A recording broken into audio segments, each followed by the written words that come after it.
오늘 우리에게 허락하신 하나님의 말씀은 고린도전서 1장 18절에서 31절까지의 말씀입니다. 십자가의 말씀이 멸망할 자들에게는 어리석은 것이지만 구원을 받는 사람인 우리에게는 하나님의 능력입니다. 성경에 기록하기를 내가 지혜로운 자들의 지혜를 멸하고 총명한 자들의 총명을 패할 것이다 하였습니다. 현자가 어디에 있습니까? 학자가 어디에 있습니까? 이 세상의 변론가가 어디에 있습니까? 하나님께서는 이 세상의 지혜를 어리석게 하신 것이 아닙니까? 이 세상은 그 지혜로 하나님을 알지 못하였습니다.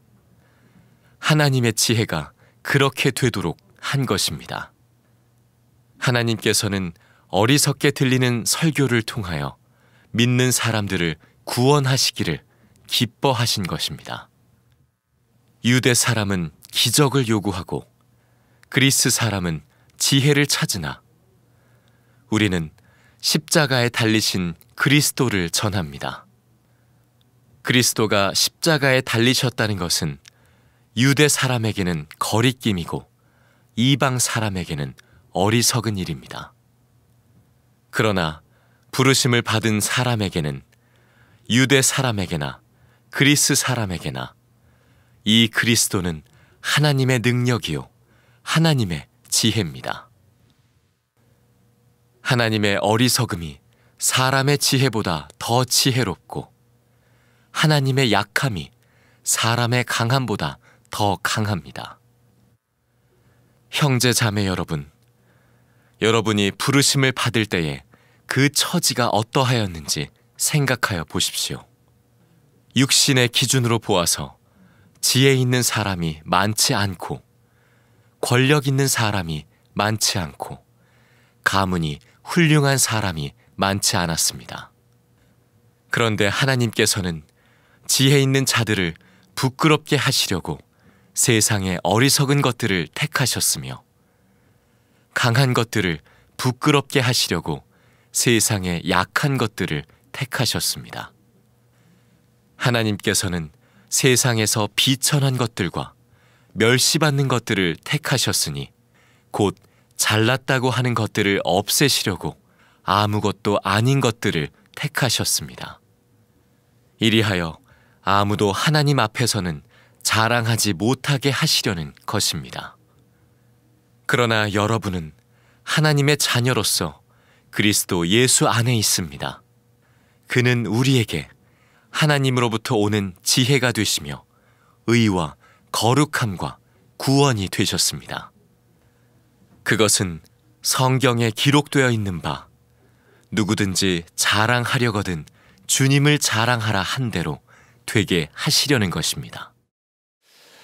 자, 여러분 지난 주일에 마음까지도 하나 되라는 말씀을 드렸는데 실제로 이제 가정에서나 교회 공동체 안에서 살아보시고 그렇게 사라졌습니까?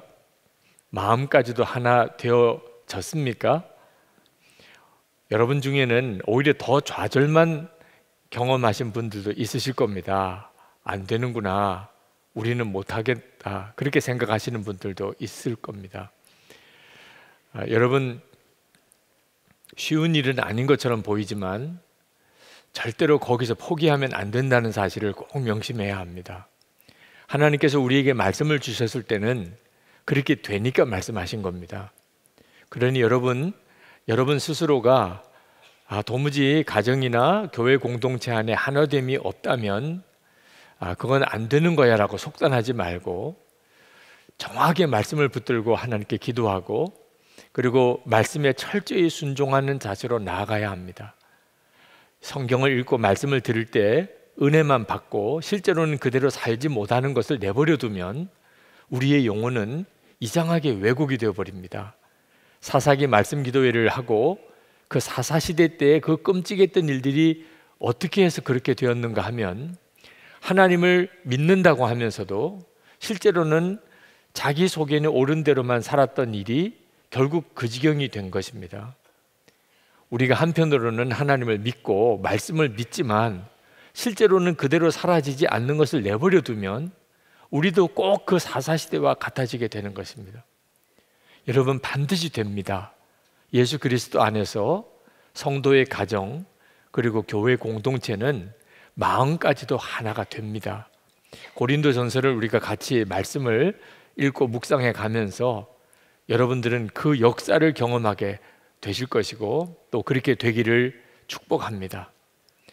분명히 사도 바울은 십자가의 복음은 믿는 우리들에게, 구원을 받은 우리들에게는 하나님의 능력이 된다고 말씀했습니다.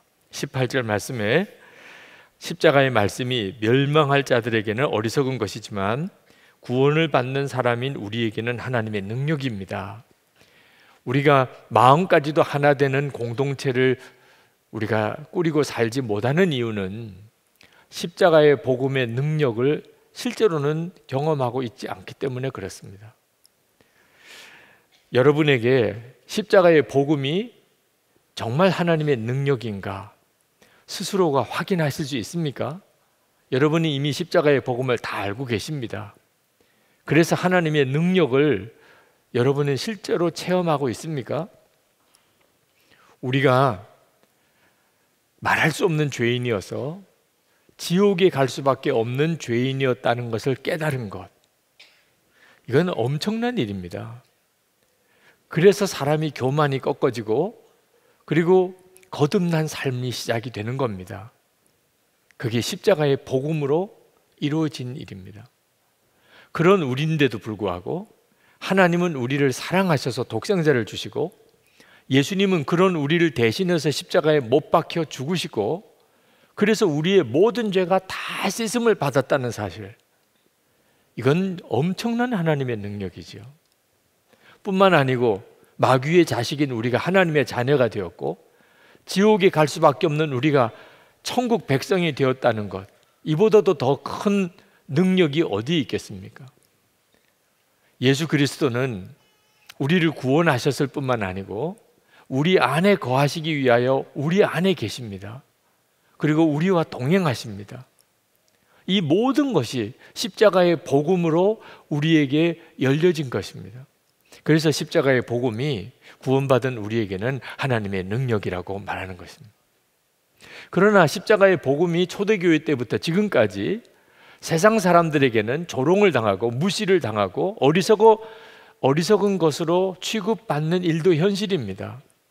왜냐하면 세상의 지혜로는 십자가의 복음을 이해할 수도 믿을 수도 없기 때문에 그렇습니다. 하나님은 인간이 되셨다. 세상 지혜로는 도무지 믿어지지도 이해도 안 되는 일입니다. 하나님이 죄인을 사랑하셨다. 하나님이 의인을 사랑하셨다 그러면 혹시 이해할 수 있을지 모르겠습니다. 근데 하나님이 죄인을 사랑하셨다. 어느 정도로? 당신의 독생자를 내어주시고 그 독생자를 십자가에 대신 죽게 할 정도로 죄인을 사랑하셨다. 세상의 지혜로는 이해도 믿어지지도 않는 것입니다. 누구든지 예수님이 십자가에 자기를 대신해서 죽었다고 믿기만 하면 다 용서받고 구원받고 하나님의 자녀가 되었다. 세상 지혜로는 이해가 안 되는 것입니다. 예수를 믿는 성도는 예수님과 함께 십자가에서 같이 죽었고 이제는 예수님의 생명으로 산다. 세상 지혜로는 도무지 이해도 안 되고 믿어지지도 않는 겁니다. 그러므로 세상 지혜로는 하나님을 믿을 수도 없고 알 수도 없습니다. 그래서 하나님께서 어리석어 보이는 십자가의 복음으로 사람을 구원하신 것입니다.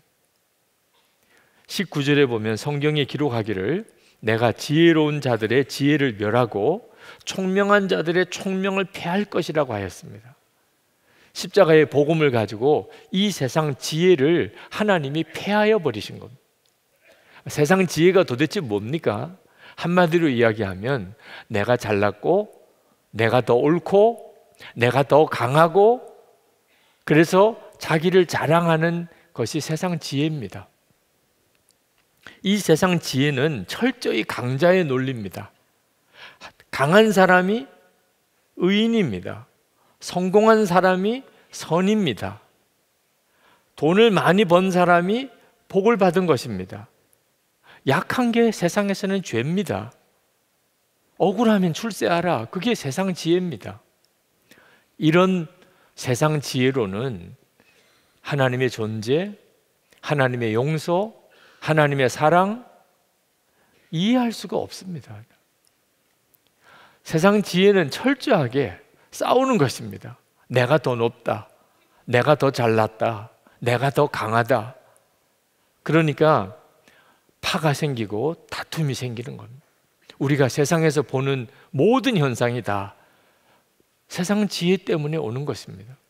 그래서 사도 바울이 고린도 교회 안에 바울파, 게바파, 또 아볼로파, 그리스도파 이렇게 파가 생긴 것에 대해서 그렇게 통탄해하는 것입니다. 그건 세상 지혜로 되어지는 결과이기 때문에 그렇습니다. 하나님께서 우리를 구원하실 때 세상 지혜로는 도저히 구원하실 수 없으니까 어리석어 보이는 십자가의 복음으로 우리를 구원하신 것입니다. 21절에 이 세상은 그 지혜로 하나님을 알지 못했습니다. 하나님의 지혜가 그렇게 되도록 한 것입니다. 하나님께서는 어리석게 들리는 설교를 통하여 믿는 사람들을 구원하시기를 기뻐하신 것입니다. 유대인들은 하나님은 기적을 행하시는 하나님이라고 믿었습니다. 그래서 바다를 가른다든지 죽은 자를 살린다든지, 와, 이건 진짜 하나님의 역사야. 그들은 그렇게 믿었습니다. 그런데 하나님의 아들 독생자 그리스도가 십자가에서 죽었다. 믿을 수가 없는 일입니다. 어떻게 하나님이 십자가에서 죽을 수 있습니까? 유대인들에게는 십자가의 복음은 거리끼는 것입니다. 헬라인들은 신비한 영적인 비밀을 가진 사람만 구원받는다고 생각했습니다. 평범한 모든 사람이 구원받을 수가 없습니다. 그런데 누구든지 십자가의 예수 그리스도를 믿기만 하면 다 구원받는다. 헬라인들에게는 웃기는 이야기입니다. 그런데 어리석은 이야기에 불과합니다. 그런데 그 어리석어 보이는 십자가의 복음, 그 복음을 듣고 구원받은 거예요. 저도 그랬고 여러분도 그렇습니다. 십자가의 예수 그리스도의 복음을 듣고 우리가 구원받았잖아요. 우리가 증인이잖아요. 왜? 복음에는 우리를 구원하는 성령의 역사가 함께하기 때문에 그렇습니다. 새가족 양육을 마치고 수료식 할 때 어느 성도님이 그런 간증을 하셨어요.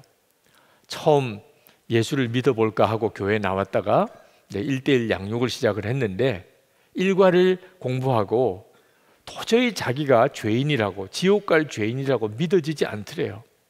그래서 예수님을 영접하라고 그러는데 영접을 못했답니다. 2과를 공부해도 믿어지지가 않고 3과를 공부해도 믿어지지가 않고 9과를 공부했는데도 자기가 죄인이고 예수님이 자기 구주라는 사실이 믿어지지가 않더래요. 그러니 어떻게 구원을 받습니까? 그런데 마지막 10과를 공부할 때 뭐라고 설명할 수 없이 내가 죄인이구나, 그리고 하나님이 나를 사랑하셔서 예수 그리스도를 통하여 내 죄를 다 사하셨구나, 그게 너무나 강하게 믿어지더라는. 그래서 마지막 수료식을 할 수 있게 됐고 수료 간증을 하셨다는 거죠. 성령의 역사로만 사람의 마음이, 영의 눈이 열려서 구원의 복음이 믿어지는 역사가 일어나는 겁니다.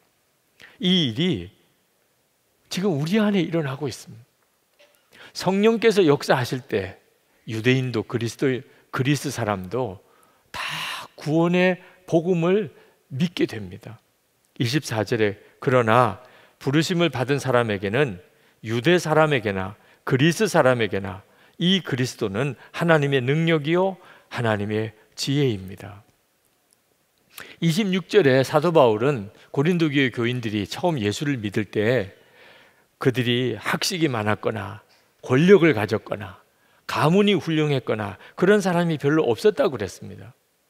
왜 그러냐면 그런 사람들은 십자가의 복음이 어리석게 느껴지니까, 도무지 그건 신통하게 보이지도 않으니까요. 그런데 사도 바울은 그게 바로 하나님이 그렇게 하신 것이라고 말합니다. 하나님이 고린도 교회에 약하고 미련하고 또 천하고 멸시받고 아무것도 아닌 것 같은 사람들을 일부러 선택하셔서 그들을 구원하셨다고 그렇게 말씀했습니다. 27절부터 이렇게 말합니다. 그런데 하나님께서는 지혜 있는 자들을 부끄럽게 하려 하시려고 세상의 어리석은 것들을 택하셨으며 강한 것들을 부끄럽게 하시려고 세상의 약한 것들을 택하셨습니다.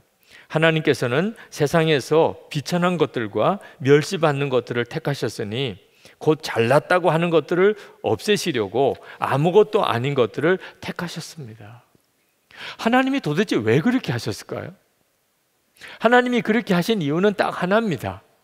예수 그리스도께서 우리와 함께 하시기 때문에.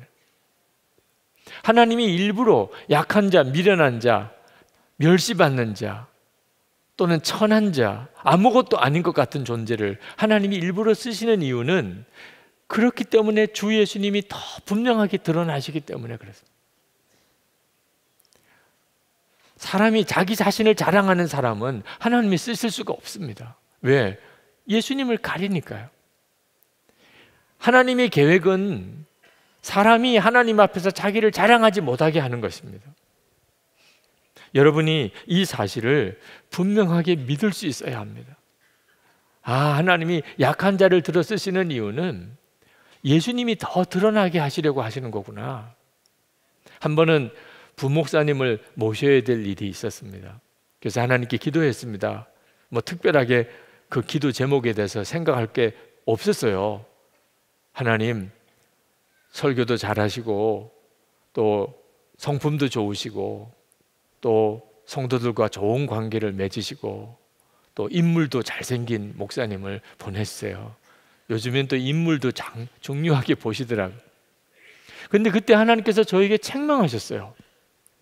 너도 어떻게 그렇게 기도하냐? 그때 소스라치게 놀랐습니다. 내가 기도를 하나님이 뭘 원하시는지를 모르고 아무렇게나 하고 있구나. 그때 제 마음속에 하나님께서 설교도 잘하고 성품도 좋고 관계도 좋고 인물도 좋은 목사님이 워낙 적으니까 너도 나도 다 그렇게 구하면 다 응답을 못 해주셔서 그러신가, 그런 생각이 들 정도였어요. 그런데 하나님 깨우쳐 주셨습니다. 기준이 달랐던 거예요. 저는 그런 식으로 하나님께 구했습니다. 이왕 목사님을 모시는데 설교도 잘하고 성품도 좋고 관계성도 좋고 인물도 좋고 그런 목사님이면 목회도 잘하실 거 아니겠어요? 그게 바로 세상의 지혜였어요. 하나님께서 저에게 고린도후서 4장 10절 말씀을 주셨습니다. 우리가 항상 예수의 죽음을 몸에 짊어짐은 예수의 생명이 또한 우리 몸에 나타나게 하려 함이라. 하나님이 원하시는 목사는 그를 통해서 예수님이 드러나는 것이었어요. 예수님이 드러나는 목사려면 예수님과 함께 죽었음이 분명한 사람이면 되는 거예요. 나머지는 다 사실 있어도 되고 없어도 되는 거예요. 예수님과 함께 죽은 것이 분명한 사람은 예수님이 그를 통해 드러나시게 돼요. 그래서 하나님께 기도 제목을 바꿨어요. 예수님과 함께 죽은 것이 분명하신 분이면 충분합니다. 그런 분을 저에게 보내주세요. 그리고 목사님들 모인 자리에서 목사님들에게 공개 회개를 했습니다. 제가 그동안에 나도 모르는 사이에 목사님들을 능력을 가지고 평가하고 있었던 것을 회개합니다. 예수님과 함께 죽었음만 보여주십시오. 여러분, 세상 지혜는 끊임없이 자기를 자랑하는 겁니다. 그래서 하나님이 못 쓰시는 거예요. 예수님이 드러나시는 사람을 하나님이 쓰시는 거예요. 29절에 이리하여 아무도 하나님 앞에서는 자랑하지 못하게 하시려는 것입니다. 제가 처음 미국 코스타에 갔을 때, 미국 유학생 수련회에 처음 갔을 때 깜짝 놀란 것은 그 코스타의 중요한 주제 중에 하나가 열등감을 해결하는 것이었습니다. 저는 미국에 유학 온 사람, 특히 미국 코스타에 온 분들은 대부분 박사학위 과정에 있는 분 또는 박사학위 이후의 과정, 포스닥 과정에 있는 분들입니다. 한 1000명 정도의 아주 우리나라에서는 최고의 엘리트들이 모인 그런 집회지요. 우리 대한민국에 있는 학생 중에 미국에 유학을 갈 수 있는 학생이면 그때 당시에 정말 특별한 혜택을 받은 사람, 정말 공부 잘하는 사람, 정말 복을 받았다고 할 사람들만 가는 거예요. 그런데 그 유학생들이 무슨 열등감이 있을 수 있겠어요? 그런데 그 열등감이 너무너무 심한 거예요. 열등감 때문에 좌절하고, 그 열등감 때문에 가정이 깨어지고, 그 열등감 때문에 자살을 생각하는 사람이 너무나 많은 거예요. 왜 그렇죠? 하나님을 믿는다고 하지만 실제로는 여전히 세상 지혜를 붙잡고 사는 거예요. 세상 지혜를 붙잡고 살면 끊임없이 내가 잘났다, 아니면 완전한 열등감에 좌절에 빠지는 겁니다. 교만과 열등감에 널뛰게 하는 거죠. 아유, 하나님이 진짜 약한 사람을 택하여 쓰신다면 왜 나는 안 쓰십니까? 이런 분도 있을 거예요. 나야말로 약한데 왜 나를 안 쓰시나요? 여러분이 진짜 약한지 아니면 오히려 강한지를 여러분이 스스로 잘 분별해야 합니다. 어느 목사님이 저에게 상담을 오셨습니다. 참 꺼내기 힘든 상담을 하시더라고요. 음란한 죄에 계속 묶여서 산다는 겁니다. 이러면 안 된다고 분명히 깨닫고 그걸 떨쳐버리려고, 끊어버리려고 노력을 하는데도 안 된다는 거예요. 그런 고백을 하는 것 자체가 참 놀라운 일이죠. 목사님, 죄는 우리 힘으로 못 이기잖아요. 예수님만이 우리 죄를 이기게 하실 수 있습니다. 그러니 목사님, 예수님 안에 거하기를 힘쓰세요. 그러면 주님이 이기게 하실 것입니다. 근데 그 목사님이, 목사님, 저도 그 말을 모르는 건 아닌데 안 돼요. 그게 안 돼요. 예수님 안에 거하는 게 안 돼요. 제가 그 목사님과 한참을 상담을 하다가 마음에 느껴지기를, 아, 우리가 약한 게 아니고 너무 강해서 문제구나 하는 걸 알았어요. 하나님의 말씀이에요. 그런데 그 하나님의 말씀 앞에서 안 된다, 믿어지지 않는다, 못하겠다, 그게 약한 겁니까? 강한 겁니까? 죽지 않은 자, 우리가 너무 강한 거예요. 하나님이 말씀하셨는데도 마음까지도 하나 되라, 못해요. 우리 부부는 안 돼요. 우리 가정은 안 돼요. 우리 교회는 이제는 전혀 그럴 가능성이 없어요. 도대체 그건 약한 겁니까? 강한 겁니까? 제가 설교의 열등감으로 엄청 힘들고 괴로울 때 주님이 그 답을 주신 것이 오늘 본문 고린도전서 1장 27절에서 29절이에요. 약한 자를 쓰신대요. 미련한 자를 택하신대. 천하고 멸시받고 없는 것들을 택하신대. 그런데 처음에는 정말 믿어지지가 않는 거예요. 하나님이 이왕이면 말 잘하는 자를 설교자로 쓰시면 훨씬 더 하나님의 역사가 강하게 나타나지 않겠어요?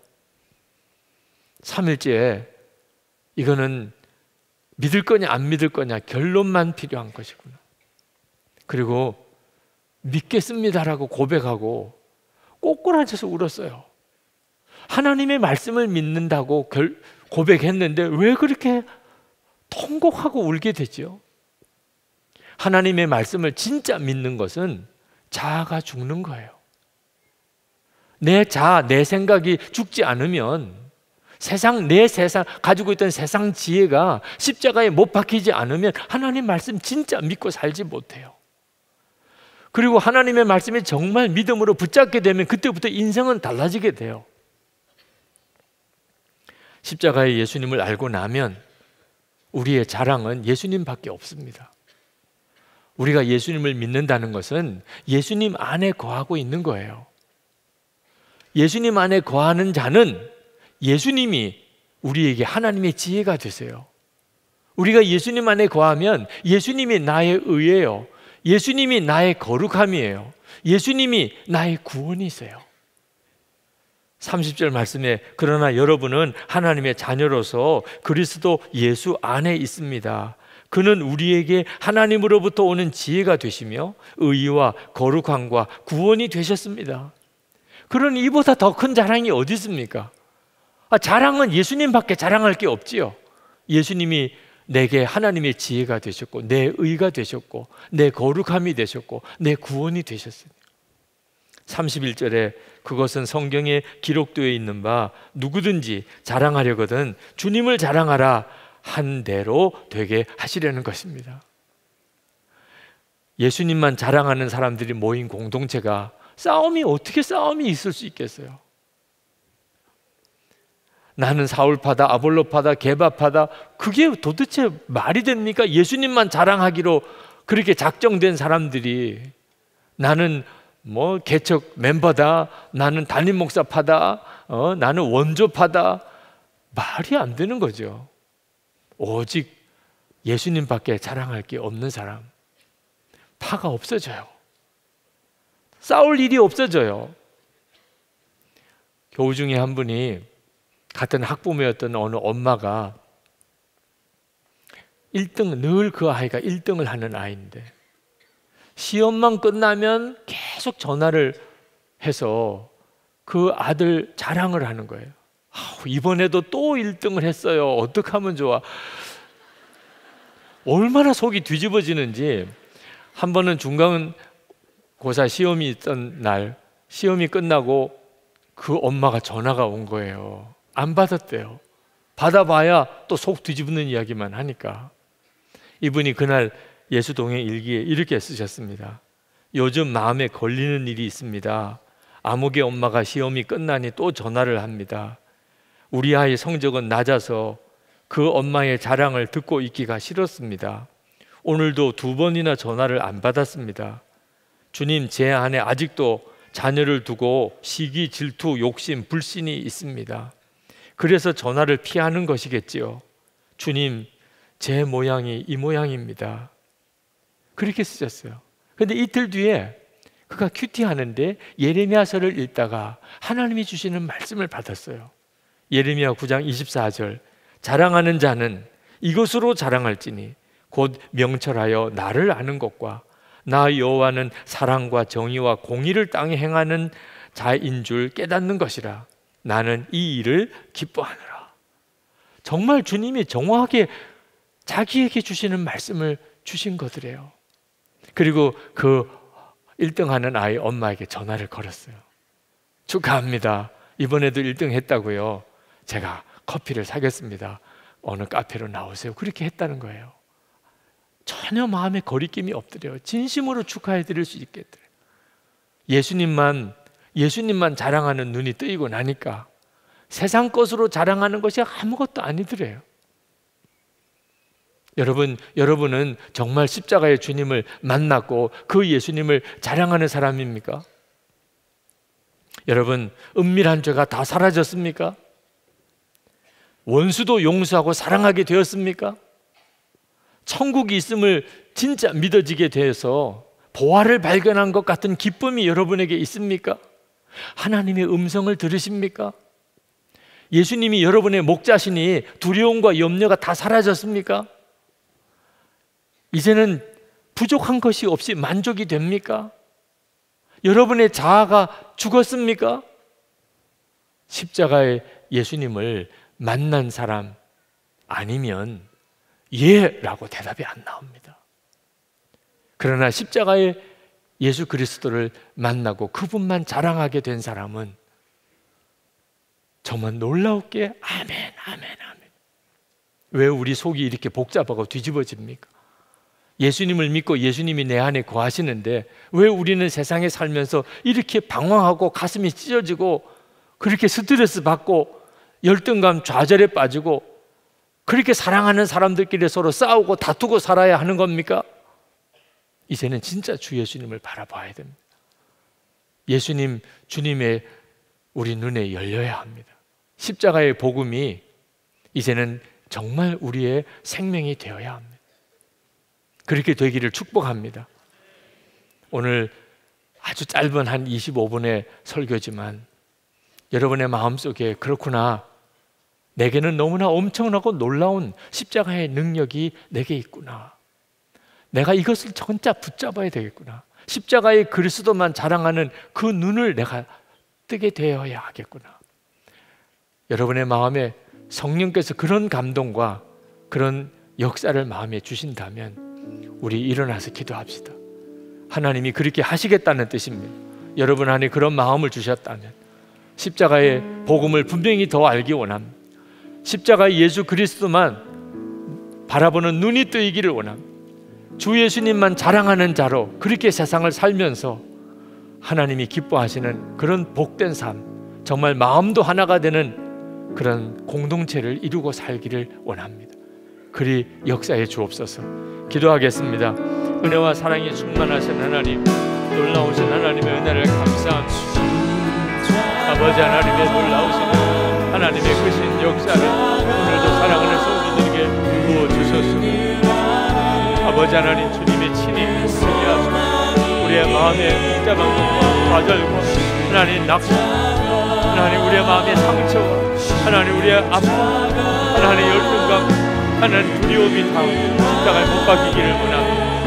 십자가의 복음, 하나님의 완전하신 사랑, 말할 수 없는 하나님의 은혜, 하나님 오직 예수님만 자랑하는 자로 우리를 세워주시기를 원합니다. 세상과는 비교할 수 없는 하나님의 은혜와 사랑, 하나님 눈뜨게 되기를 원합니다. 아버지 하나님, 주의 역사를 도와주시고 하나님 이 시간에 주의 성령으로 역사하시고 말씀으로 살아가는 성도들의 마음을 온전히 사로잡아 주시옵소서. 주를 바라보는 눈이 분명히 뜨이게 하여 주옵소서. 주님 감사합니다. 역사하신 주님 감사와 찬송을 주님께 올려드립니다. 주님 감사합니다. 아버지 하나님, 주 예수님을 믿으면서도 우리의 마음이 어째 이렇게 세상에서 뒤집어지고 방황하고 상처받고 좌절하고 낙심하고 왜 이렇게만 살아야 하는지 모르겠습니다. 오늘 주께서 다시 한번 십자가의 복음, 말할 수 없는 하나님의 사랑, 완전하신 하나님의 은혜를 우리에게 도전해 주시니 감사하게 받습니다. 주님, 정말 그 눈이 열리기를 원합니다. 이 세상의 지혜로는 도무지 설명할 수도 없고 채워줄 수도 없는 하나님의 지혜, 십자가의 복음이 오늘 우리의 마음의 심령 속에 성령의 역사로 하나님 잘 박힌 못처럼 우리에게 분명하게 새겨지게 되기를 원합니다. 눈 열어주셔서 하나님의 완전한 사랑, 하나님의 말할 수 없는 은혜, 지금도 우리 가운데 계시는 예수 그리스도 십자가의 주님을 바라보는 눈을 열어주시기를 원합니다. 십자가만 자랑하고 예수 그리스도만 자랑하게 하여 주옵소서. 세상과 비교할 수 없는 은혜를 받은 자임을 주님 분명하게 깨닫고 믿고 확신하고 살 수 있게 하여 주옵소서. 우리의 가정 안에, 우리의 교회 안에 모든 다툼과 분열이 다 떠나가게 하소서. 오늘도 하나님께 예배하고 마음을 다하여 사랑과 감사의 예물을 주님께 봉헌하는 성도들 위해 주여 은혜를 부으소서. 어떤 형편과 시험도 능히 이길 수 있는 힘을 주소서. 어떤 사람도 용서하고 사랑으로 품을 수 있는 하나님의 은혜를 채워주소서. 어떤 형편과 처지에서도 두려워하고 염려하지 않으며 기뻐하며 감사하며 살 수 있는 하나님의 능력으로 사로잡아 주소서. 아버지 하나님, 육신에 병든 이들도 깨끗하게 고쳐주소서. 가정 안에 온 가족이 하나가 되고 우리의 자녀들이 우리보다도 더 귀하게 하나님 앞에 쓰임받는 믿음의 사람으로 서게 하소서. 성도들의 기업에 어려운 형편 속에 주님이 함께 하소서. 다 죽겠다 힘들다 하는 때에 성도들을 지키소서. 저들의 먹고 입고 사는 것뿐만 아니고 돕고 베풀고 나누며 살 수 있도록 주여 역사해 주옵소서. 아버지 하나님, 우리가 사는 이 사회가 찢어질 대로 찢어져 있습니다. 성도들이 하나님의 은혜 안에 살게 하셔서 사회를 하나 되게 만들고 나라를 하나 되게 만드는 일을 감당하게 하소서. 분열하고 싸우는 그 깊은 곳에 악한 영이 역사하는 것을 이제는 볼 수 있게 해 주옵소서. 하나님의 성령의 역사가 교회와 성도들을 일으키고 이 사회와 나라를 변화시키게 하시고 이 민족이 하나 되는 역사도 허락해 주시기를 원합니다. 북한에 있는 동포들, 이제는 그 억압에서 거짓에서 그들을 풀어주셔서 자유의 복음이 전해지고 남북 주민들이 자유롭게 왕래하고 북한 곳곳에 교회가 세워지고 복음이 전해지게 하소서. 김국기 목사님, 김종욱 목사님, 최충길 선교사님, 장문석 집사님 속히 석방되게 하소서. 아버지 하나님, 세계 열방에 나가 있는 선교사님, 하나님 그 가정, 그리고 세우신 교회 위에도 오늘도 동일한 은혜를 더하소서. 십자가의 복음이 능력임을 믿습니다. 그곳에도 구원받는 역사, 하나님 핍박 중에도 교회에 부흥을 주소서. 하나님의 사랑의 복음이 놀랍게 전해지게 하여 주옵소서. 우리의 생명의 구주 예수 그리스도 이름으로 간절히 기도합나이다. 아멘. 우리 다 일어나셔서 십자가 찬양을 하겠습니다.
하나님, 예배하고 돌아가는 모든 성도들 위해 주 예수님의 은혜와 하나님의 사랑하심과 성령의 교통하심이 충만히 함께 하시기를 축원하옵나이다. 아멘.